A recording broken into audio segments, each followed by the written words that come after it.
તો આજે આપણે બાયોડિગ્રેડેબલ ખાતર બનાવીશું, બરાબર? એ ખાતર બનાવવા માટે આપણે બધી જગ્યાએથી અલગ અલગ કોઈ પણ વેસ્ટ વસ્તુ હોય, ખરાબ વસ્તુ, એવી વસ્તુ લેવાની થાય છે. ધારો કે આ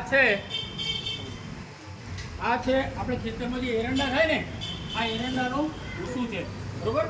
આ નાખવાનું. પછી આ છે આપણે જે બાજરી ખાઈએ ને, બાજરી, આ બાજરીના ઢીઢા બોલાય, આ બાજરીનું છે. પછી આપણા ખેતરમાં જે રાયડો થાય તો આ છે રાયડાનું ફરાળ છે, કોરું, આ રાયડાનું.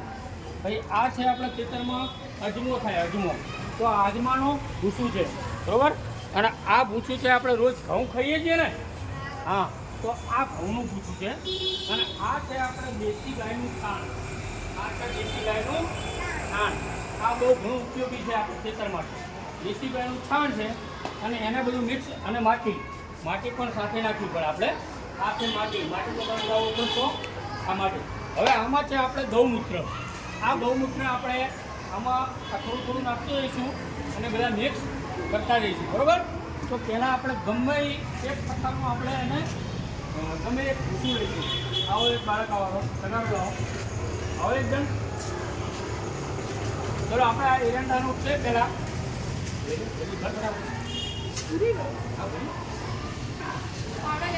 આ એરંડાનું ભૂસું આપણે કરી લઈશું. હવે આમાં આપણે એને એક થર લઈશું. આ દરેક, હવે બીજું લઈશું. તો આ દરેકનું એક થર કરી અલગ અલગ, બરોબર? હવે એમાં હા ઊભો રહે તમે પહેલાં. હવે પછી એમાં થોડુંક છાણ નાખીશું આપણે.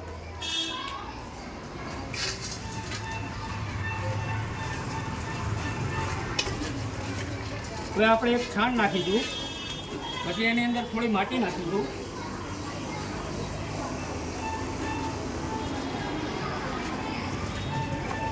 અને પછી થોડું ગૌમૂત્ર નાખીશું. હવે એમાં આ ગૌમૂત્ર છે એનો આપણે થોડો છંટકાવ કરીશું. બીજું ભર્યા કાઢવાનું, બીજું બરાબર. જો આ રીતના આપણે બધા જે વેસ્ટ છે એનું ફળ બનાવવાનું અંદર તર. ચલો હવે આપણે બાજરીનું લીધું. આ બાજરીના ઢૂઢા હતા ને, એ હવે બાજરીના ઢૂઢા લઈ અને પછી એનું ફળ આપણે બનાવીશું.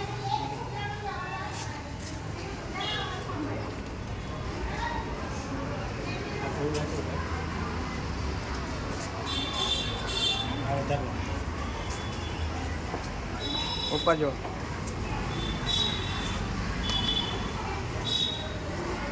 હવે આપણે આમાં છાણ નાખી દીધું.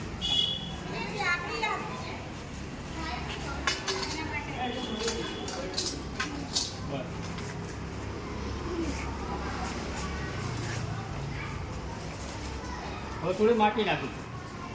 આ રીતે આપણે બધું જે આ ભૂસું આપણે ભેગું કર્યું એના બધા લેયર બનાવવાના. હવે આપણે એમાં ગૌમૂત્ર નાખીશું. આમાં ગૌમૂત્ર છે.